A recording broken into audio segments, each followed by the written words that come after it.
Thank you for listening to the Allender Center podcast. I'm Dr. Dan Allender. And I'm Rachel Clinton Chen. We're fiercely committed to providing hope and healing to a fragmented world. And restoration for the heart. Thank you for joining us. Let's get this conversation started.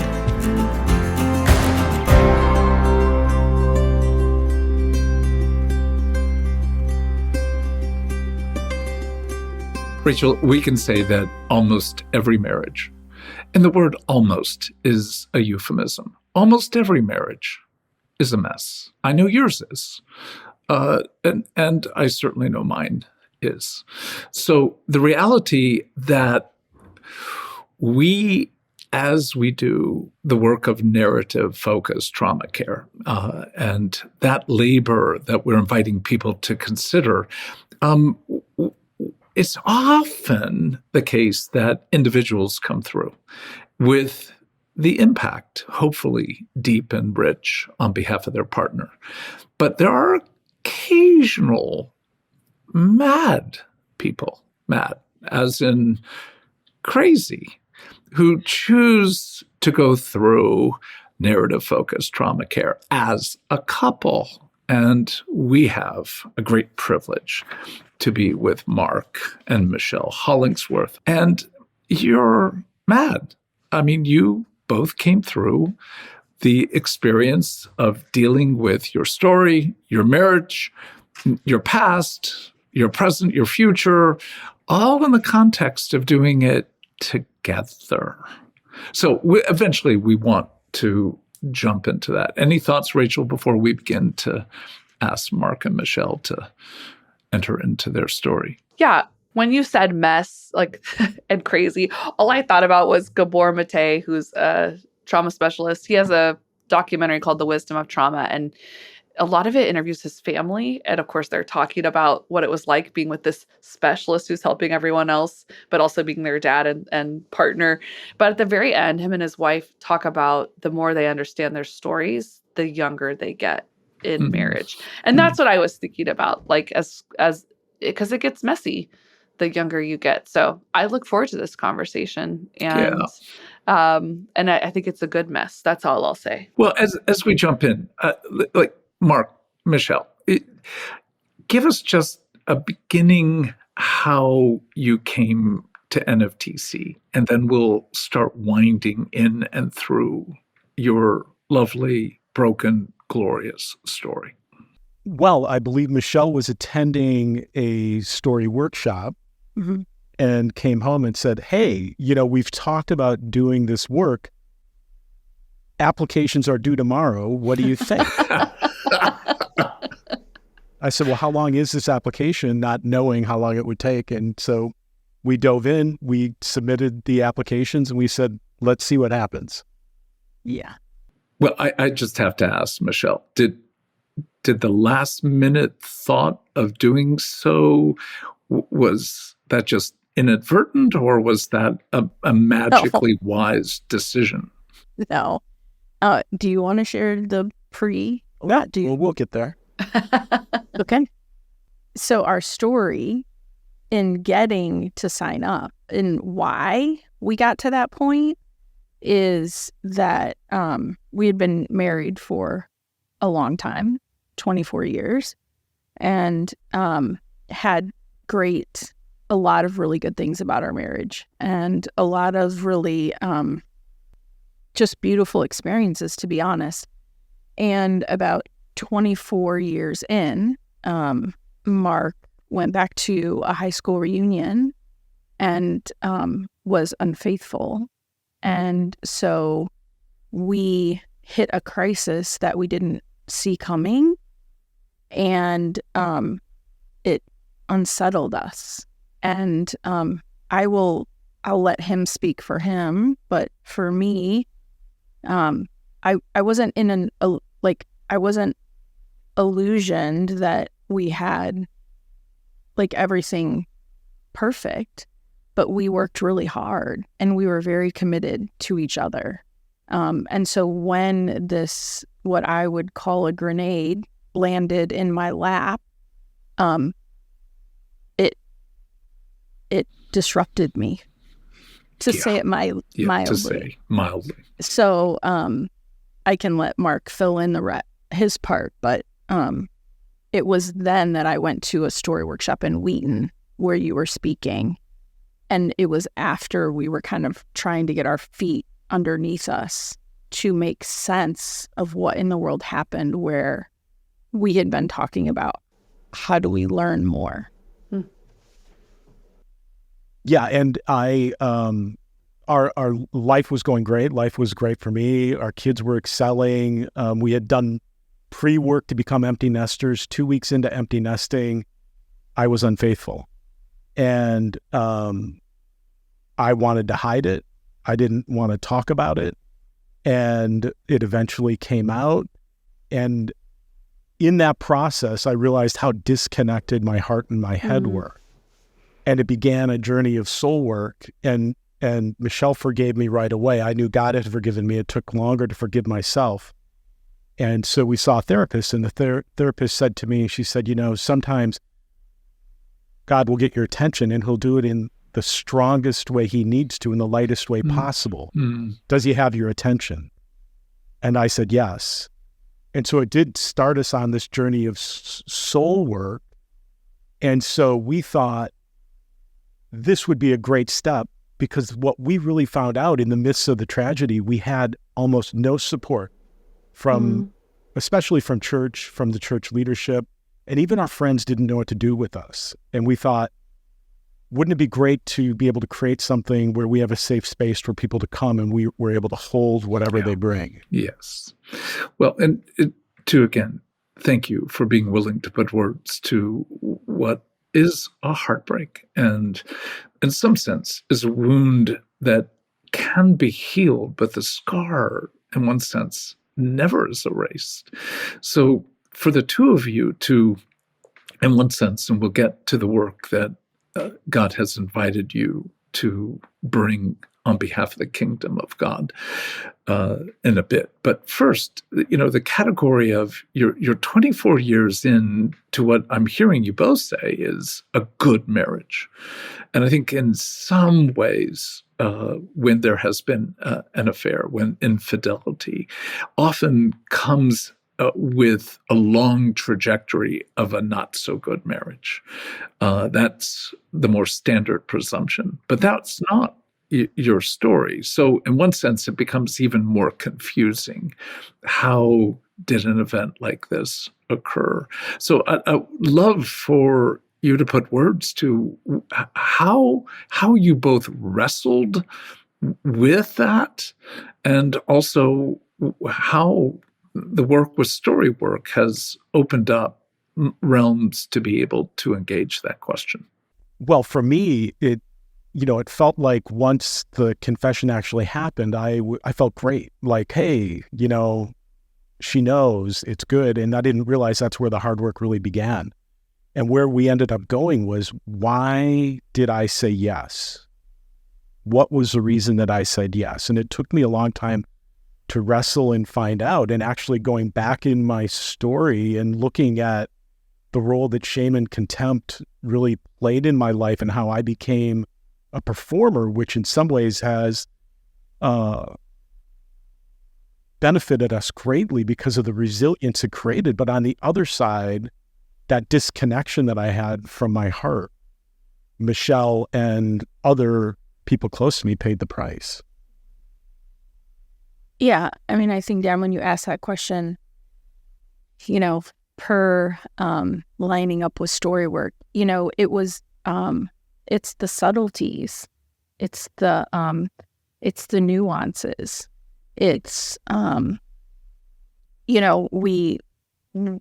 we made a commitment to date nights. We made a commitment to going away together, and we loved being together. And to this day, we truly love spending time together. And so, when that happened, I couldn't make sense of it, to be honest, in the beginning. I mean, I didn't know what had happened to my world, because what I thought I was living in was a safe, secure, connected, respected relationship. And here's the dilemma is that was all true. Those things were present in our relationship. But for me, what I realized, and like the beauty and the gift of time and healing is, right at first, I like the easiest way to talk about it is there were days that I felt like all I could do was breathe. I had never experienced, and I had experienced grief in my life, but nothing like this, where I felt like I was blown up into pieces and I could breathe every day. That's what I could do. And so it took me time first to tend to my body, which at the time I didn't have language for. But God in his goodness, had a sense. He gave me a sense of what that meant. And so over time, what I realized is there were, as Mark just named, he lived a good portion of his life disconnected from his head and his body. And here's the dilemma. Here's what I realized the dilemma. My parents are missionaries. My background is scarcity, poverty. If you love Jesus, you literally sacrifice everything. Nothing else matters. Financial things don't matter. Your face and your body don't matter. I mean, literally nothing matters.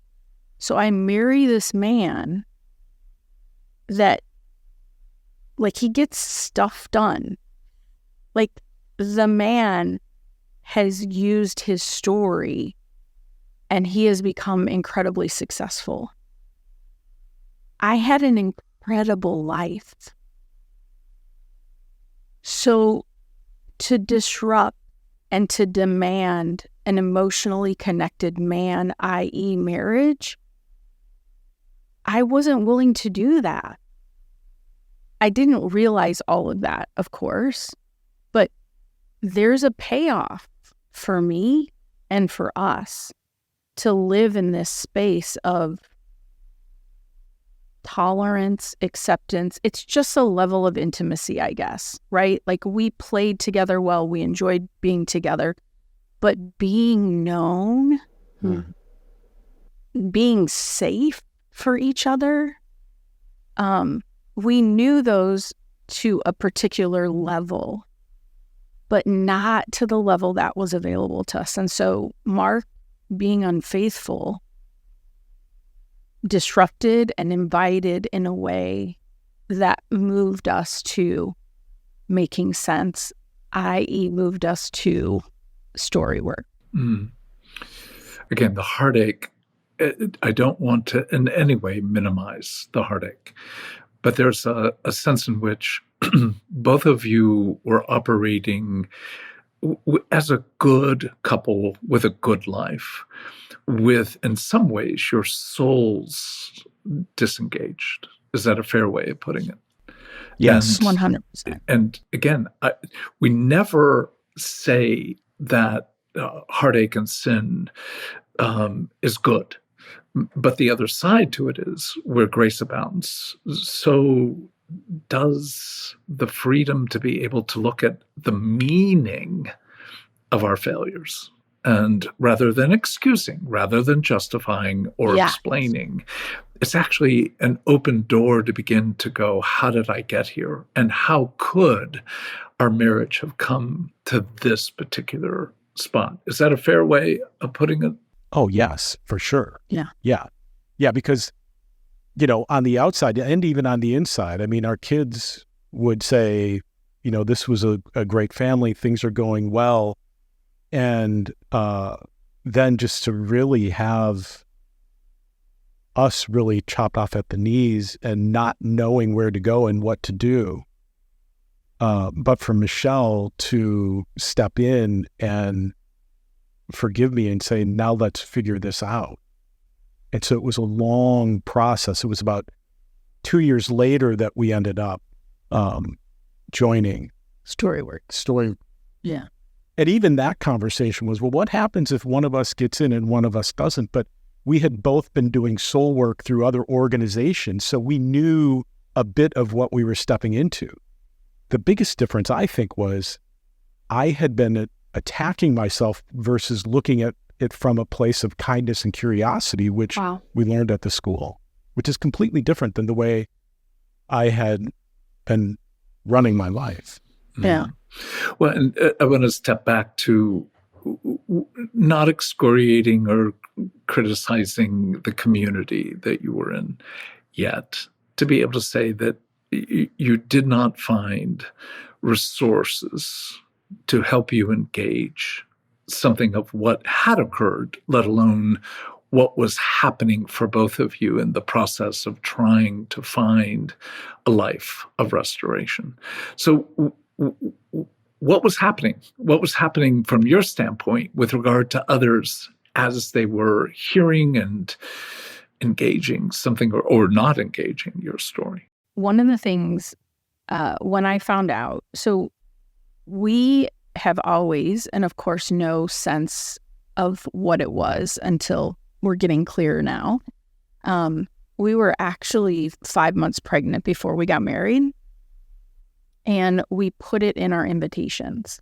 And we said, if you are here, like you are here to love us, and here's our story. Okay. So that started our trajectory. And so I think right now, understanding who I am and my calling, the truth is really important to me. And there's honor and safety in truth. And so when Mark told me, which is a whole long story that we don't have. I mean, Mark's like, Michelle forgave me. That sounds so simple and like, oh, little magic wand, all is healed. Okay, it did not look like that, but we don't have time for that today. But it was beautiful and amazing in and of itself. But I said to him, okay, in order for me to feel safe and to feel like we're doing this together, I need you to decide what 3 couples you're comfortable telling. I can't be in this alone. Because what I had learned by that time was evil loves isolation. That's right. He loves silence. He loves shame.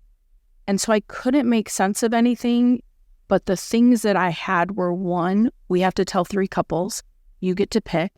And then 2, like you have to go to counseling because you keep telling me, I don't know.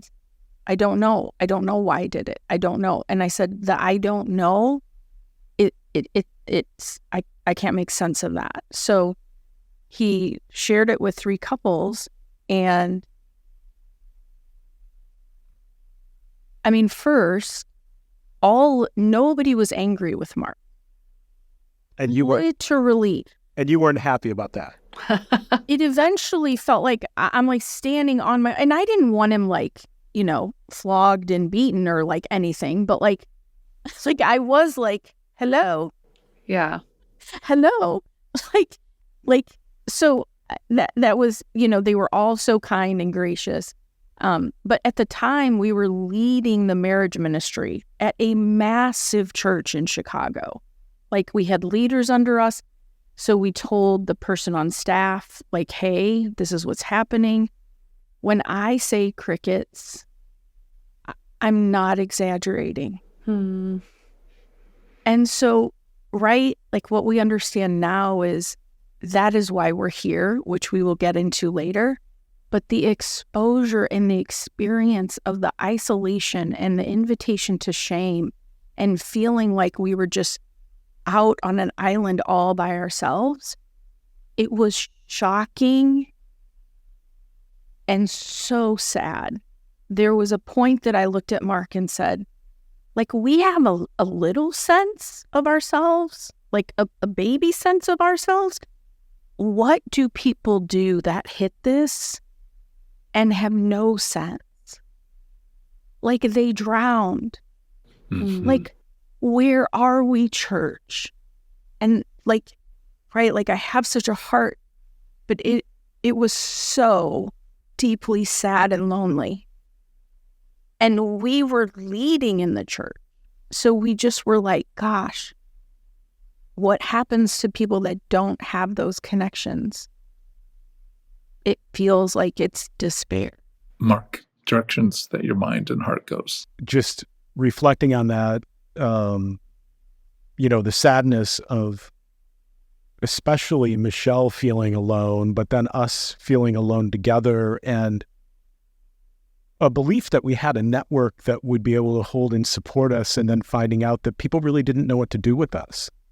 And even as we begin to share with people, almost no one ever came back to check in to see how we were doing and anything we needed. And so we did feel a bit on an island. And so it really did accelerate our journey into learning more about us and what can we do, taking those places where we're wounded and where we've been hurt and be able to use that as a gift for other people. Rachel, any directions? I know I've got about 400, but... No, I want to make space for that. I want to name, as we're going, and we could keep naming it, I just want to name what profound integrity you have. And I think that's, because integrity, we think of integrity, we're often taught integrity is like moral integrity, being above reproach. But I'm speaking more about integrity of like that truth telling that you're talking about, Michelle, that capacity to let the parts of us, the fullness of us actually be brought into community. And that's what I see so much, even just with your marriage, right? And I think that is why a lot of people will stay disconnected, because the truth or even the curiosity or the confusion or the disconnect actually feels safer because that's what we know. So I just want to name your integrity, because I want to make sure people are seeing what profound people of integrity you are, even in like where beauty and brokenness like coexist together, and how heartbreaking it is when systems or people within a system can't bear that integrity. They don't have a place to hold like the tension, to hold the both and. And I also just want to name your courage. It's very clear you had a deep love for each other, in the way in which you stayed facing each other. And I hear you, Michelle, like there's a lot to that story, a lot of cost, a lot of grit, a lot of days where that may not have been the case. And yet it's just very clear that you had a deep commitment to at least see it through, to find that curiosity. But the way you put words to it, Mark, like kindness and curiosity is such a different posture.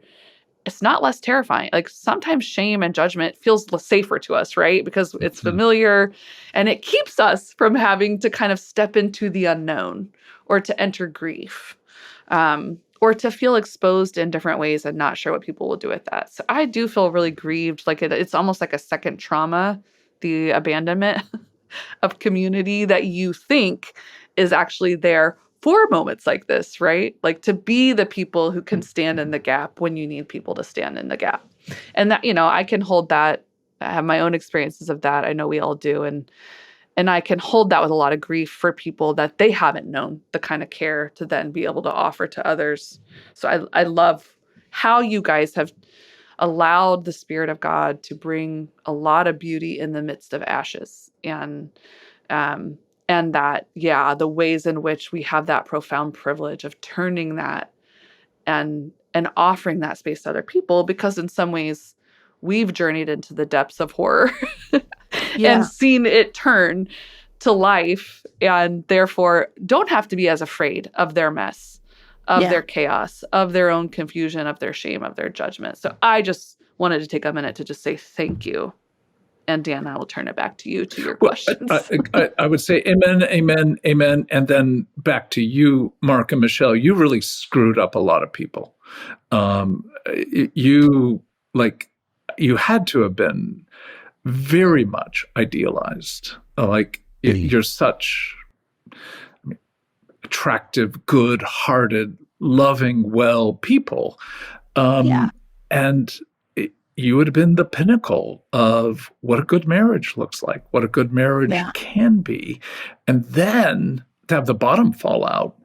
Again, I'm not justifying people's failure of you, but in the process of idealization, there's always like deep levels of envy of like, I wish we had a marriage like that.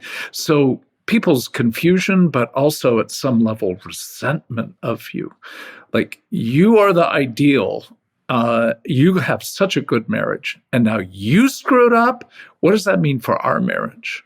So I'm assuming that that's not like new thoughts to you. How did you deal with people's hatred of you? Well, first of all, yes, we were shocked and surprised, and it was unexpected, and we had never been on that journey, so we weren't really sure what to expect. One thing that we do know for sure is that as we began to share, and because of us being pregnant before we married, we knew how to enter difficult subject matter.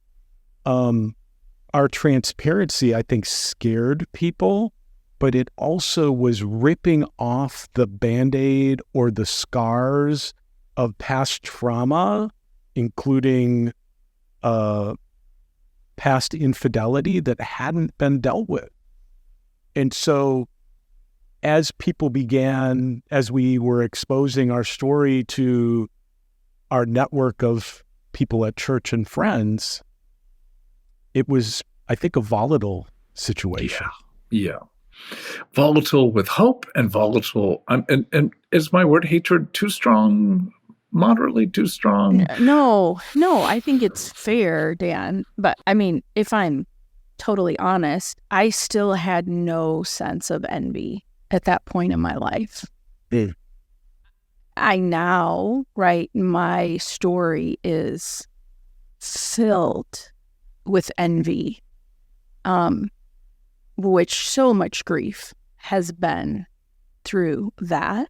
But here's right, like going into how we would articulate story work. Yes, the grief, but then it moves you to your complicity and where repentance needs to happen. I mean, I will speak for me. I mean, it worked for me. I didn't have to deal with my story. I didn't have to deal with the fragments in my marriage. My life really was so great. And right, it's as I said in the beginning, it was great. Like, I'm not lying. Like, we had 3 great kids and we had a ton of fun and it was a delightful marriage. But right, like we invited people into the space of believing that we had everything figured out. Mm-hmm. And so, right, it is the unfolding of so many layers when something like this happens. And so I think what it exposed is the structure that we had set up. I mean, we had leaders, I don't even know how many, that we were mentoring and you know, facilitating with, and we're really good at it. Like, we're really good at it. And so it's like all of that is still true. And it really was something that was serving us in a way that appeared to be good, but that was costing us so much in our marriage, in our being known, and having the opportunity to rewrite parts of our stories, and me always feeling like I'm too much and I'm alone, and Mark feeling like he has to keep performing in order to be loved. I mean, we avoided all that because we were doing everything else so great.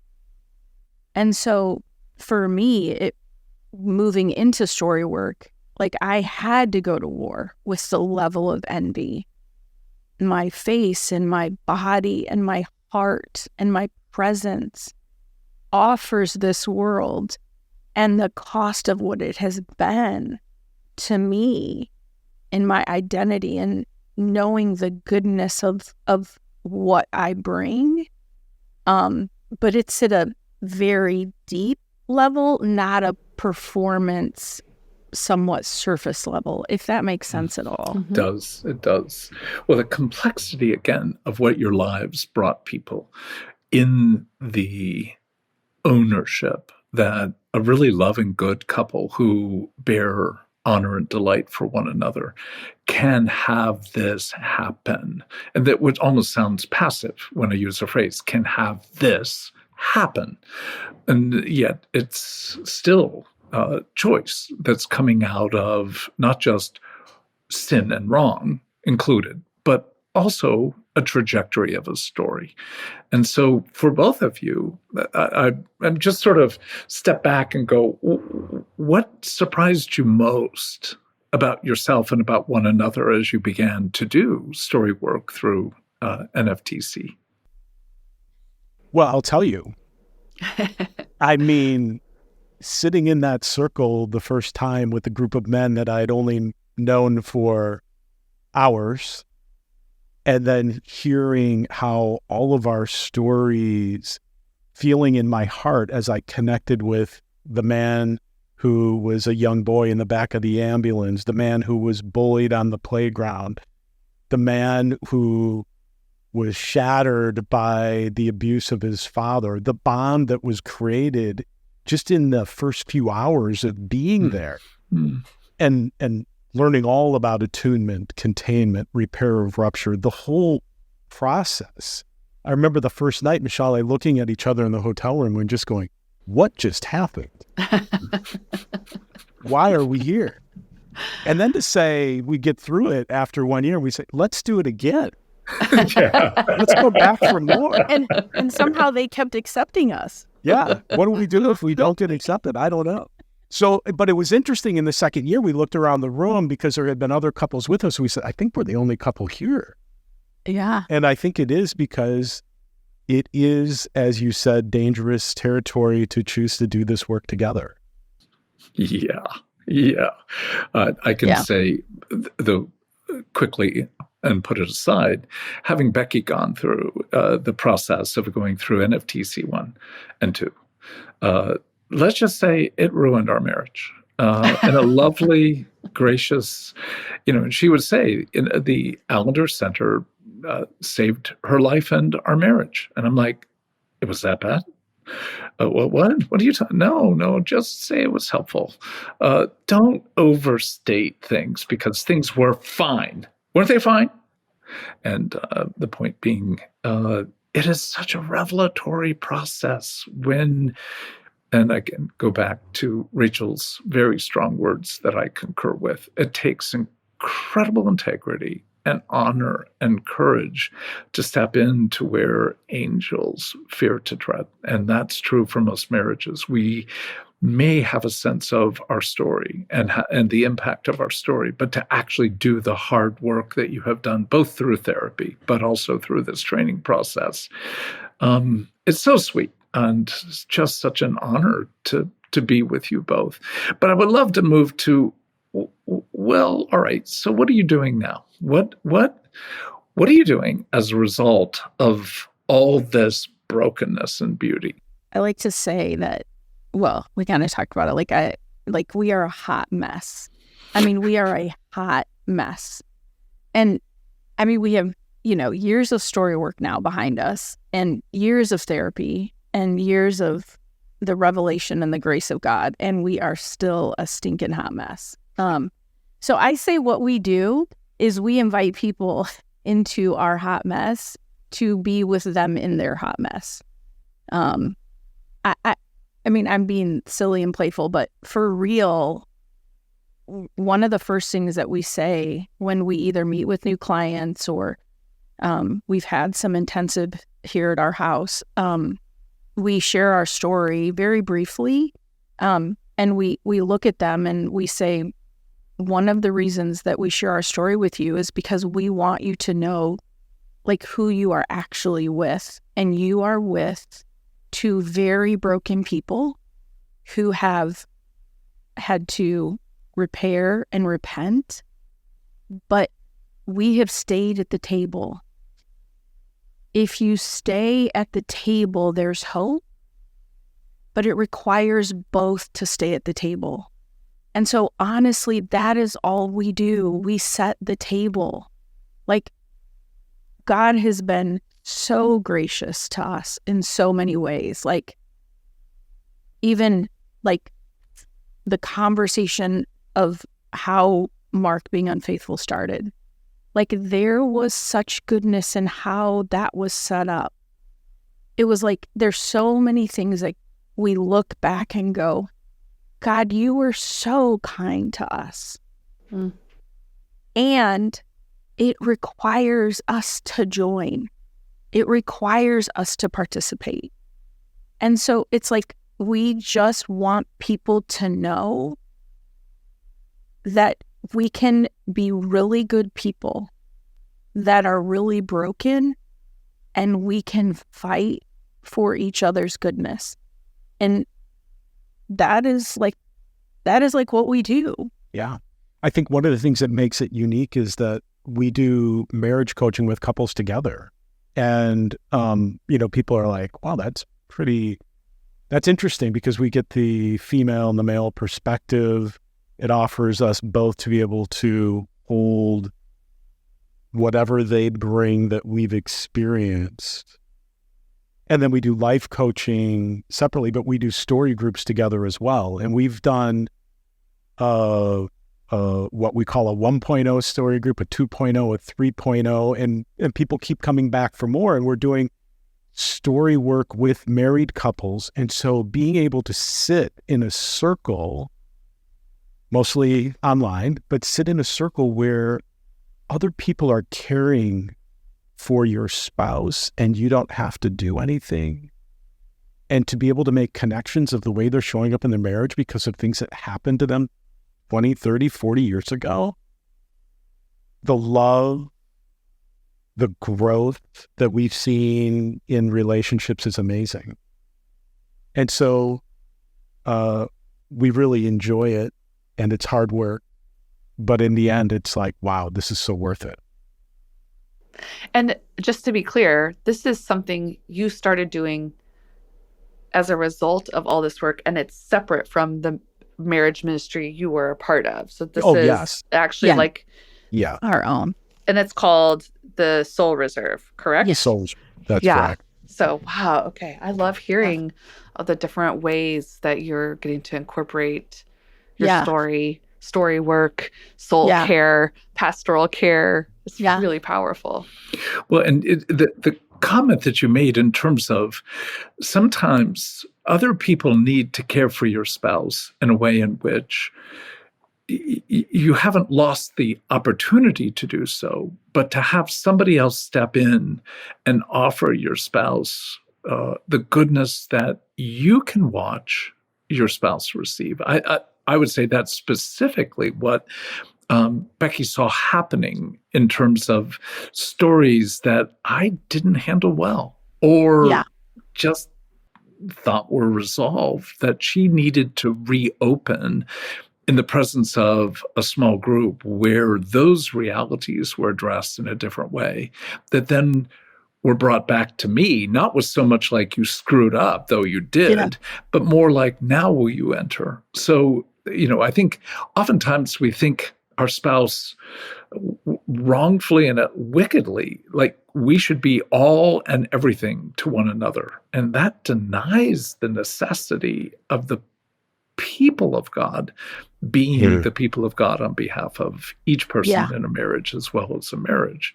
So I'm really thrilled that you underscored that, and important to know what courage it again takes to be able to engage marriages in the way that you both have. Well, and I love, we say at our house, like, all right, hot mess express over here. Who's getting on board? Like, let's do this. And I think it's back to that sense of what Gabor Mate was saying about him and his wife. Like the more they do story work together, the more they grow in intimacy, the younger they get. And there is that sense of like, it's such a paradox that we think that healing and more intimacy will make things simpler and cleaner.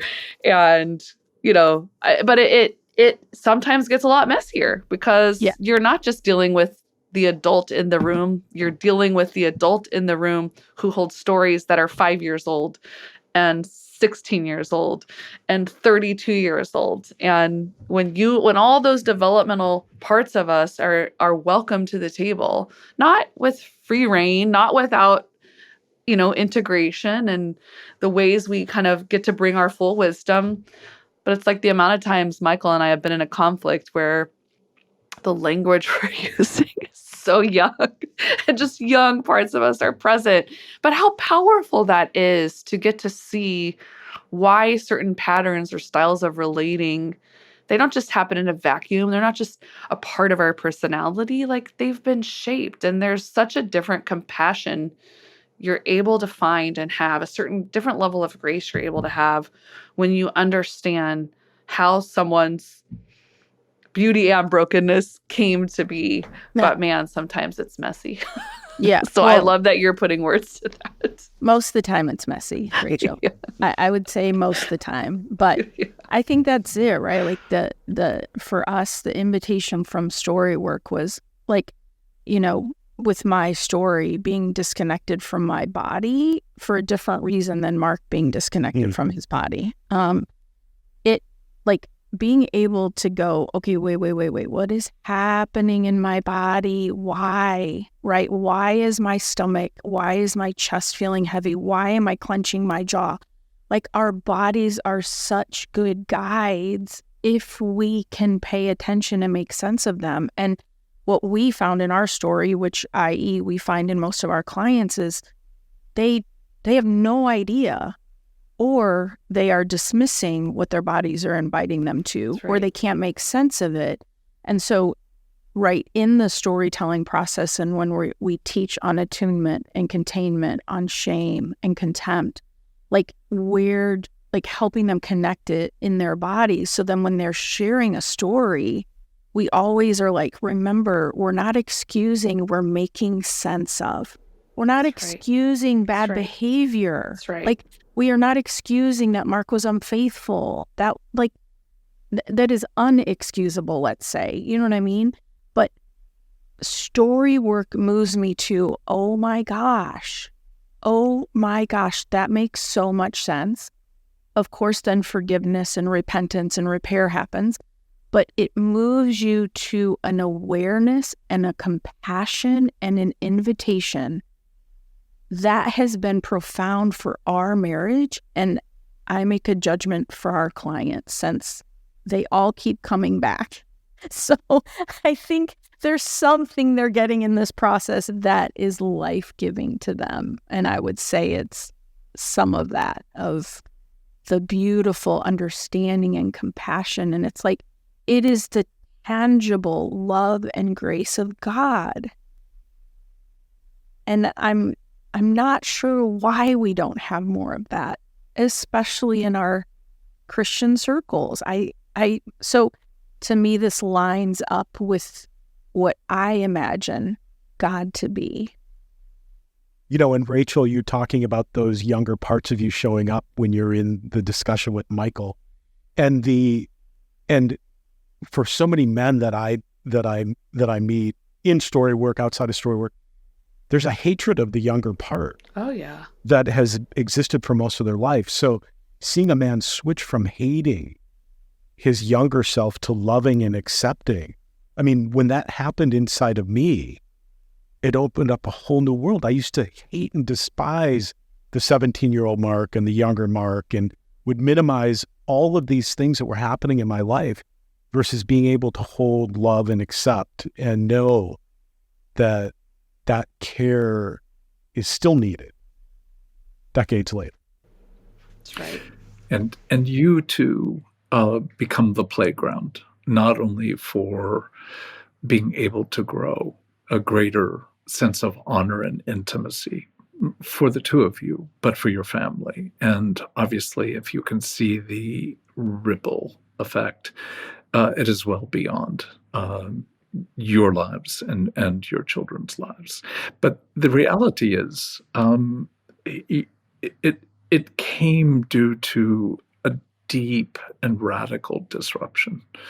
And in so many ways, I think what many marriages are committed to is avoiding that kind of disruption. And again, not obviously saying you need to have an affair in order to have a better marriage. That's ridiculous. But there has to be something that, in one sense, cuts below, well below the cuticle level, deep into, if we use the language of body, you got to cut deep into the body that will then bring the factors, the stories to the surface. And you two have done that, and you're offering that to others. So we want to at least be able to say, NFTC 1 and 2 and 3, the whole shebang is a good thing. I love it. But we ain't the only pizza place in town. There are a lot of people who are doing good work, including you. So I want people to know, and we'll have this, but I'll say it out loud, the soulreserve.com. That's your website. That's a way to enter into your work and your lives. But what I wish, especially as we end, is I would love that there would be 100 more, 1,000 more. I can show you that I can do more than that number, but let's just leave it at that. 100 more, 1,000 more Mark and Michelle's who have the integrity and the courage to enter into the dark, dark shadow places of each of our hearts and do the hard work of pondering. And whether or not you create a lovely labor like yours, or just being good neighbors that are able to tell true stories that are broken, but also beautiful in the redemptive arc. That's where we come back to say, again, to the two of you, thank you, thank you, thank you.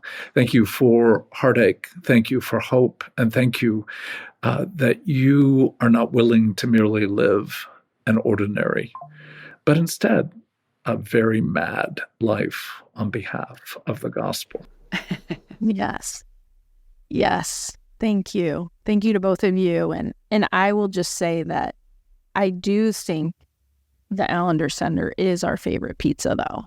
That's very kind. Well, you can find both thin crust, but also, okay, I better stop at this point. Thank you both. Thank you both. Thank you. It was great to be with you.